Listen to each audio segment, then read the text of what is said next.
By the end of this video, you'll have one page in your journal that will help you stop having burnouts every week. But before we get to that, raise your hand if this sounds familiar. You wake up and your first thought is, how many hours until I can go back to sleep? You're still showing up, doing the tasks people expect you to do, but it feels like someone pressed mute on your life. Like nothing is wrong, and that makes it even worse. I had the same problem until I started this. I'm gonna show you how you can make your own version of this, so let's start with the most important section, the cup. It doesn't have to be a masterpiece. I've drawn this cup about 40 times by now and it still looks like a sad red triangle. This represents you at your best. When your cup is full, you have energy, you have ideas, you have patience for people who walk too slow. Now I want you to draw tiny holes on the sides and bottom of the cup. These holes represent exactly what's been draining you. Next to each hole, name the leak. Maybe you work 12 hours a day without taking a single break recently. Or you just don't meet your friends and family anymore. What are the reasons you feel so burned out? Right below that, draw a simple scale. You know, like the emoji.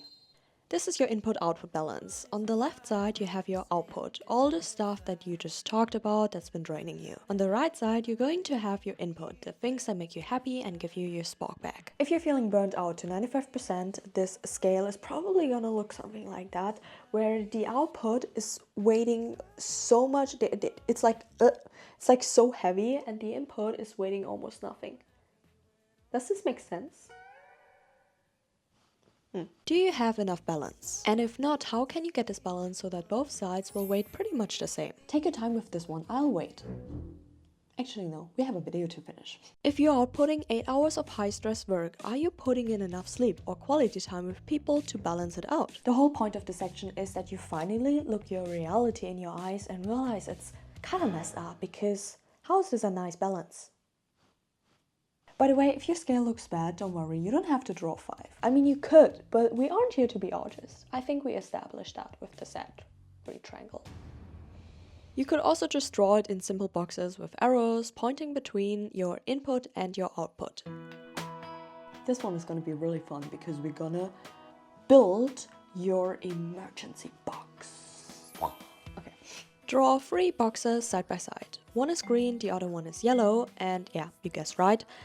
The other one is red, woo! The green box is your all good zone. You're not burnt out. Sure, you may be tired after work, but it's that normal, satisfying kind of tired where you feel like you kind of earned your couch. The yellow box is your warning zone. Maybe you're starting to procrastinate more than usual, or you're just getting snappy with people. All the things I'm saying right now are just examples. The red box is the I'm done zone. I'm so done. You even ask ChatGPT at 2 PM on a random Tuesday if it's normal to be that tired. If you're in this zone, you're gonna have full burnout. You have zero motivation to get up and you don't know what you're doing with your life. Nothing makes sense anymore. Life feels so grey and somehow also too loud at the same time. Use these 3 boxes to honestly check in with yourself every day and just ask, hey, in which box am I right now? If you want, right below the yellow and the red box, you could point down arrows into a new empty square. Think of it as your personal instruction manual when your brain stops working. Like, okay, it never stops working, only if you die, but yeah, anyway. Oh my god. Where's my pencil? Because when you're in red zone, you're not going to think clearly. You're going to lie on the floor, stare at the ceiling and wait for something to change. So we're writing the plan now, when you still have brain cells. If you notice you're in the yellow box, use this empty space to write down your fix to get back to green. When I'm in the yellow zone, I doom scroll for hours. I can't even take a walk because being alone with my own thoughts sounds horrifying. Since my self-control completely leaves my body in that moment, I realized I needed a strict bestie inside my phone. Like a tiny person standing behind me going, no, we are not going to scroll now. No, don't open TikTok. No, don't reorganize your desk. Well, I actually built her. She's called app blocking and she will lock you out of all your apps unless you have enough strawberries. Which sounds cute until you realize you only get them by doing your tasks. But since you're in yellow zone and supposed to be resting, you won't earn any. So sadly you can't open your apps. The app is called Do the Frog, link is below. It's a newborn baby right now, so please don't hurt its feelings. But well, if you still find a bug, please send it. For the red box, it may be to go to bed earlier today or to have 2 hours of hobby time. The goal with this section is that you never have to wonder, how do I get here again? Because you're gonna see the yellow light before the red one is going to explode. For this last section, I want you to draw 3 logs. You're going to write down 3 rules that you're gonna follow from today on. And they shouldn't be like vague suggestions that you're ignoring, like your terms and conditions. No, because these rules should help you that you don't turn into a zombie again. Like this. For example, if you've been in the yellow zone for 3 days, the 4th day is a forced phone divorce. You're not allowed to go on your phone for at least 4 hours at that day. It could also be a sleep rule, no matter how much you think the world will end if you don't finish the task. It won't, I promise. These are your logs, and unlike your terms and conditions, you're gonna follow them. Hopefully. Promise?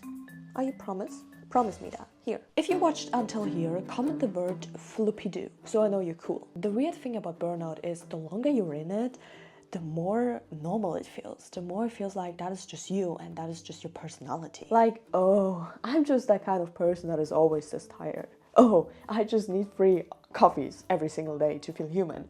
Oh, no, it's normal to be in that bad mood and to feel this empty. That's just me. To be honest, when I was 17, I was kind of falling a little bit because of TikTok. I know, I'm sorry, yeah, embarrassing. Into that hustling mode where you have kind of that mindset, you need to get ahead of people or like get ahead of 99% of every people or human beings out there. And so instead of sleep, you should work. I tried that. It doesn't work. It made it really worse. Don't do that. So the goal with this page is not that I'm getting more done because now I'm like, hey, I know how to prevent burnout, so I can work more. Yeah, no. I made it because I actually want to enjoy what I'm doing and not just hustle through it. Say no sometimes because you're allowed, and give yourself permission to have a life. And listen to the alarm that your body is trying to send you because it's been trying to tell you something.